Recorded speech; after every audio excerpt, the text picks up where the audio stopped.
Olá, queridos, tudo bem? Eu sou a professora Cristiana Braga, de língua portuguesa, e nós estamos aqui mais uma vez, agora com um vídeo sobre o gênero narrativo. E é isso que a gente vai estudar um pouquinho hoje. São informações muito simples, muito básicas, que não dispensam o seu estudo, o seu aprofundamento, mas é como se nós estivéssemos aqui no pontapé inicial. Vamos lá? Gênero narrativo, então, é aquele que apresenta aquelas histórias que nós conhecemos muito, conhecidas como prosa de ficção. Sabe aquela novela que você vê, aquele livro com inúmeros capítulos que você já leu? Então, nós estamos diante do gênero narrativo. Muito fácil, muito presente na nossa vida. E o gênero narrativo, ele é composto por vários elementos. A narrativa, ela é composta por vários elementos. E hoje nós vamos falar um pouquinho sobre eles. Os elementos, então, da estrutura narrativa são o enredo, o narrador, o tempo, o espaço e o personagem. Para que a gente possa contar uma história para alguém, nós precisamos de que essa história se passe em algum lugar. E aí nós temos o espaço. Nós precisamos de que essa história ela dure algum tempo, né? Que ela se passe durante algum tempo, durante um mês, durante várias gerações, durante um dia. Quanto tempo durou aquela história? Então, o tempo é um elemento muito importante na narrativa. Para você contar uma história, tem que ter um assunto, né, gente? Qual é o assunto dessa história? Isso é o enredo daquela narrativa. Nós também precisamos de que alguém conte a história para nós. Quem conta a história para nós é o narrador. Então, existem alguns tipos de narrador que a gente vai estudar hoje.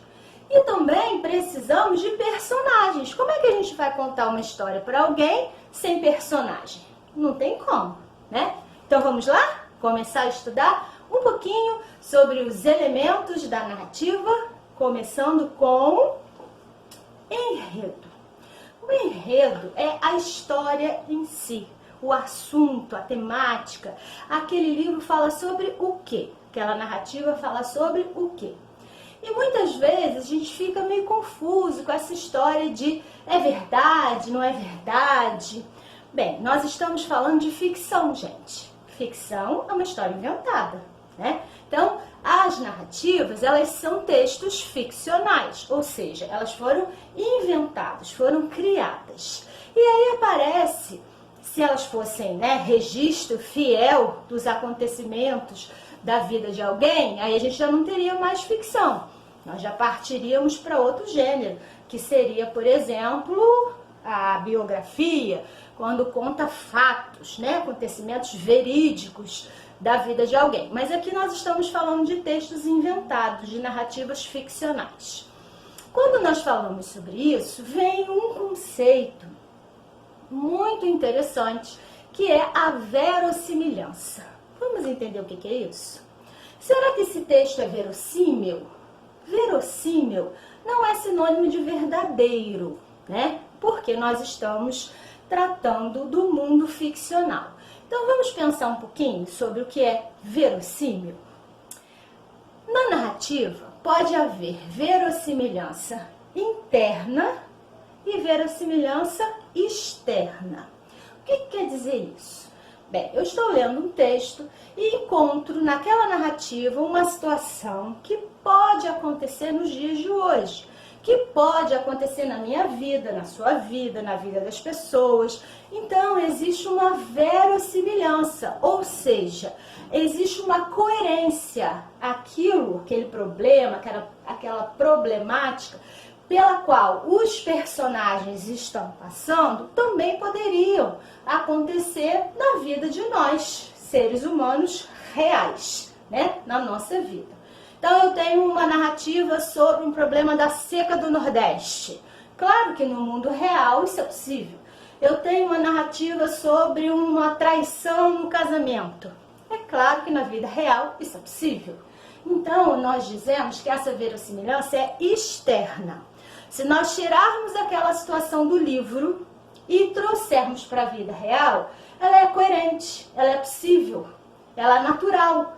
Então, existe ali uma verossimilhança externa.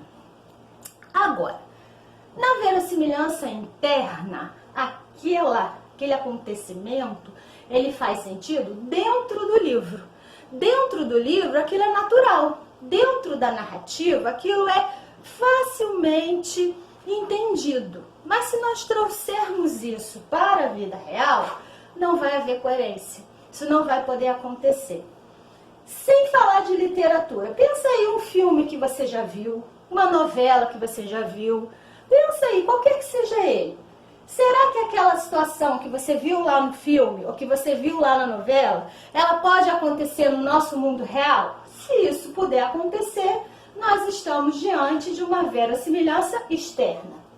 E se aquilo que aconteceu naquele filme, se aquilo que aconteceu naquela novela foi absolutamente irreal, entre aspas, né, que não poderia acontecer no nosso mundo, nós só temos uma verossimilhança interna. Vamos dar um pulinho lá na literatura? Então, quando a gente vê aqueles casos de adultério lá nos contos machadianos ou nos romances machadianos, nós sabemos que isso também acontece no mundo real. Quando nós encontramos aqueles problemas devido à seca do Nordeste em várias obras da geração de 30, sabemos que isso é um problema do mundo real, né? Então existe uma verossimilhança externa. Agora, quando nós vemos Macunaíma morrer e Manape, seu irmão, ressuscitá-lo para que ele continue a narrativa, nós sabemos que no mundo real isso não seria possível. Quando nós vemos Peri, nosso grande herói, fazendo aqueles feitos grandiosos, sabemos que no mundo real isso também não é possível. Então ali a verossimilhança é só interna, certo? Entendemos um pouquinho? Muito bom, então vamos continuar. Vamos agora para as partes componentes. Você, leitor, né, conhecedor do mundo, letrado, você sabe muito bem quais são essas partes componentes. Toda narrativa precisa de uma apresentação, é a parte inicial, é o começo da história. Normalmente, nós vamos conhecendo os personagens, é o início. Vamos conhecendo o espaço, vamos conhecendo os personagens, vamos nos ambientando com aquela narrativa. Isso posto, precisamos de uma complicação.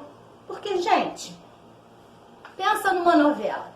Se o mocinho se apaixona pela mocinha, os dois se casam e vivem felizes para sempre, não tem história, né? Como é que nós vamos fazer vários capítulos? Então, depois da apresentação, precisamos passar para uma parte chamada complicação. A situação, ela tem que se complicar. Porque se ela não se complicar, não tem enredo, né? Não tem narrativa. A história acaba logo no começo. Essa complicação são os nós da narrativa. Pensa numa corda bem esticadinha. Se ela fosse totalmente esticadinha assim, ó, a história seria muito curta. Então, em alguns momentos é preciso que tenha um nó. É preciso que a coisa se embole, que a coisa se complique, para que a gente tenha o enredo. E aí, de tanta complicação, nós chegamos ao ápice, aquele momento assim, culminante. Sabe aquele capítulo da novela que ninguém perde, em que um mistério vai ser desvendado, alguma coisa muito importante vai ser revelada? Esse é o clímax, é o ponto alto, é o auge daquela narrativa. E depois do clímax, nós já estamos nos encaminhando para o final da história. E esse final é conhecido como desfecho. Os 4 elementos que vão compor o enredo da narrativa são apresentação, complicação, clímax e desfecho, certo? E aí a gente já falou um pouquinho sobre o enredo. Vamos passar ao segundo elemento da narrativa, que é o narrador. O narrador, gente, é importantíssimo. Porque ele é a pessoa, o ser, né, ficcional, que vai contar para nós a história. E dependendo de quem conta a história, nós ficamos sabendo dessa história de uma maneira diferente. Pensa numa situação prática. Alguém dá um aviso para você, do tipo, amanhã não vai haver aula. Na mesma hora, você vai perguntar assim, mas quem falou? Quem foi que disse? Dependendo da pessoa que disse, você vai ou não validar aquela informação, não é isso? Então, o narrador é quem conta a história pra gente. E esse narrador, ele pode ser, por exemplo, em primeira pessoa. Ele conta, na primeira pessoa ele diz, eu fiz, eu cheguei, eu conheci. E ele é um protagonista, ou seja, ele é um personagem importante daquela história. Como exemplo, a gente vai pensar em Brás. Lembram? Brás Cubas. Memórias Póstumas de Brás Cubas. Ele começa lá a narrativa dizendo, há algum tempo hesitei em começar as minhas memórias pelo início ou pelo fim. Lembra o defunto autor? Então, ele usa a primeira pessoa. Eu é o narrador de primeira pessoa. E ele é um personagem principal, porque ele está contando a história da vida dele. Então, eu tenho um narrador em primeira pessoa, sendo protagonista. Esse narrador também pode falar em primeira pessoa e não ser um personagem principal, não ser o centro da história. Ele pode ser um personagem secundário. Vamos pensar? A gente pode citar Rodrigo SM, de A Hora da Estrela, Clarice Lispector. O Rodrigo, ele vai contar a história da Macabeia, que é a personagem principal de A Hora da Estrela. Ele vai dizer, eu vou falar dessa moça, eu estou muito preocupado com essa história, primeira pessoa. Só que ele não é o personagem principal, como lá na narrativa de Machado, Memórias Póstumas de Brás Cubas, em que Brás Cubas era o personagem principal. Então esse é o segundo tipo de narrador, né? É o narrador em primeira pessoa, sendo personagem secundário. Um outro tipo de narrador é o narrador em terceira pessoa. Esse narrador em terceira pessoa, ele não vai falar eu vi, eu encontrei, eu achei, né? Porque ele é em terceira pessoa. Ele tá fora da história. Só que ele pode ser onisciente. O que é um narrador onisciente? É aquele que conta a história, mas ele sabe de tudo. Ele sabe da história toda. Ele diz o que os personagens pensam, o que os personagens fazem. Ele conhece os personagens por dentro e por fora. Por isso que ele é onisciente. Vamos citar aqui como exemplo o narrador de Vidas Secas, né? Vidas Secas, Graciliano Ramos. Nós temos lá as informações sobre Fabiano, sobre Sinha Vitória, sobre Seu Tomás, Soldado Amarelo, menino mais novo, menino mais velho, baleia. E aí, esse narrador conta para nós tudo sobre esses personagens e sobre essa história, porque ele é onisciente. E por fim, nós temos o narrador em terceira pessoa, observador. É aquele que está de fora e está contando para nós a história que todos estão vendo. Então, ele não tem esse poder de onisciência. Ele está observando os fatos e contando para nós. Podemos citar como exemplo Iracema, né? Que começa assim, além, muito além daquela serra, nasceu Iracema, a virgem dos lábios de mel. E aí ele vai contando para nós o desenrolar dos fatos. Esse narrador é um narrador observador, certo?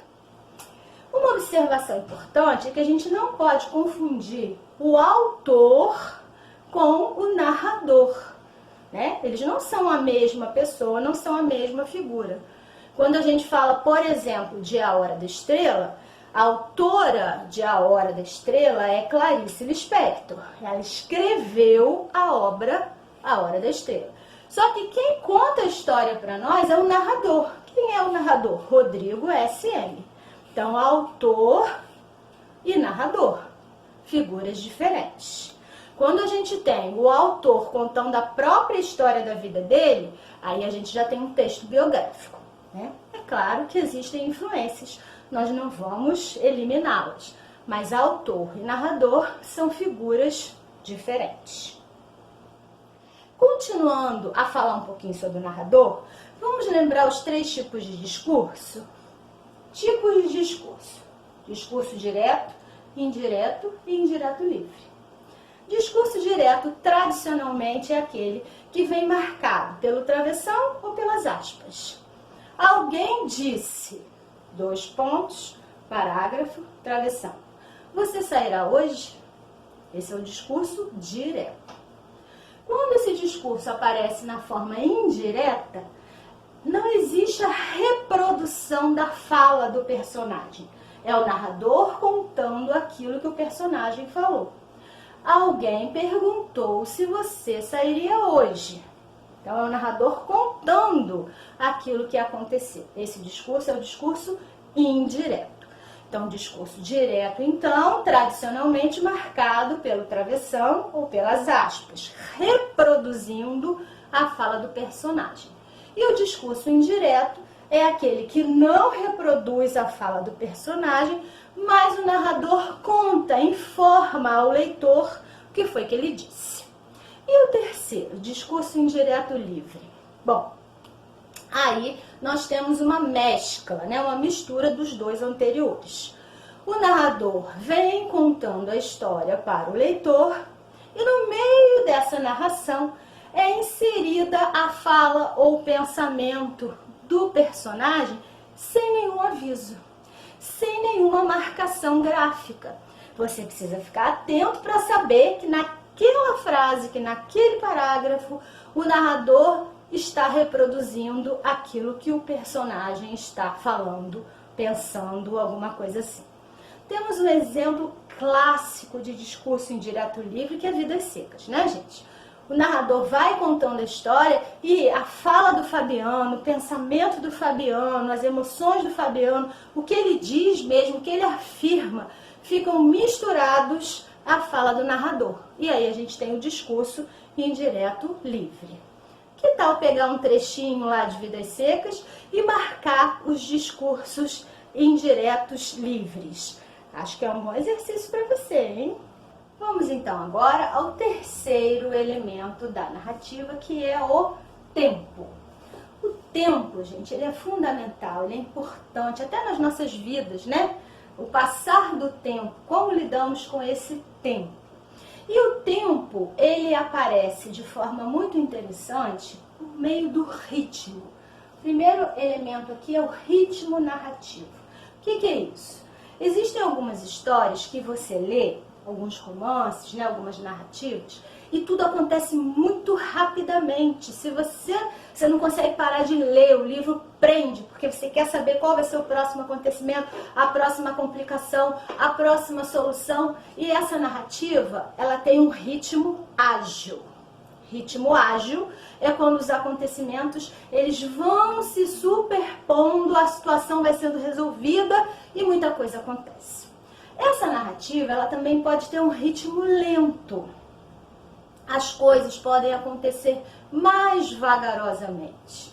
Muitas vezes nós não temos essa superposição de ações. Temos muitas descrições, descrição do ambiente, descrição do personagem. Então, primeiro vai se falar sobre a sala, o mobiliário, a cortina, as almofadas. Depois vai se falar sobre a vestimenta daquela personagem, o penteado, as joias. Depois é que a gente vai saber o que essa personagem fez, qual foi a ação.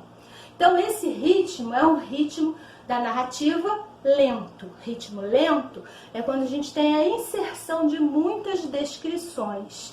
E o ritmo ágil é quando a gente encontra uma superposição de ações.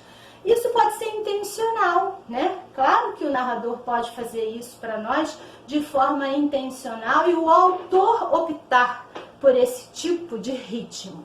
Se quer passar para o leitor uma sensação de cansaço, de repetição, de demora, de espera, é muito comum que essa narrativa seja lenta. E se quer passar para o leitor uma ideia de agilidade, de rapidez, é óbvio que essa narrativa ela vai ter um ritmo ágil, né? Se a gente tem lá um assalto em Capitães da Areia, em que os meninos estão invadindo a casa, estão correndo perigo, estão retirando o objeto desejado, estão fugindo para que não sejam flagrados pela polícia. Não dá para ser uma narrativa lenta, né, gente? Imagina. E aí tudo acontece muito rapidamente. Em narrativas românticas, por exemplo, em que nós temos muito detalhamento, muitas descrições, para que aquela ambiência de perfeição atinja o nosso cenário, é evidente que a narrativa pode ser mais lenta. Então, esse é o ritmo da narrativa. No tempo, a gente também estuda a cronologia e a psicologia. Todo mundo já ouviu falar em tempo cronológico e tempo psicológico, não é? De uma maneira muito simples, o cronológico é aquele, o tempo cronológico é aquele que a gente pode medir no relógio. A gente sabe lá, ó, essa narrativa, ela começou em setembro e ela terminou em dezembro do ano de 1900 e tal. Então existe um tempo cronológico, uma marcação temporal bem definida. Como a gente também pode encontrar algumas narrativas em que vários anos se passam, porque tem a primeira geração da família, a segunda geração da família, às vezes até a terceira geração da família, né? Nós vemos isso em Fogo Morto, por exemplo. A gente tem a história desde os pais, depois dos filhos, e vai acompanhando esse passar do tempo. Esse é o tempo cronológico. O tempo psicológico é aquele que você não pode marcar pelo relógio. É aquele que vai se passar dentro do personagem. E a gente vive muito isso. Imagine que você esteja esperando encontrar com alguém muito importante. E a pessoa marca com você um horário e atrasa 5 minutos. Cronologicamente, 5 minutos não são assim muito relevantes, né? Mas para a pessoa que está ansiosa, para a pessoa que está aguardando, esperando, 5 minutos parecem uma eternidade. E aí você fala assim, poxa, por que você demorou tanto? A pessoa não demorou tanto. Foram apenas 5 minutos. Mas para você, aquilo pareceu uma eternidade. Esse é o tempo psicológico. Tão comum, tão presente nas obras de Clarice Lispector, por exemplo, né? Então, quando você estiver lendo suas narrativas, fique atento aí. Será qual é o tipo de tempo que predomina? É o cronológico ou é o psicológico?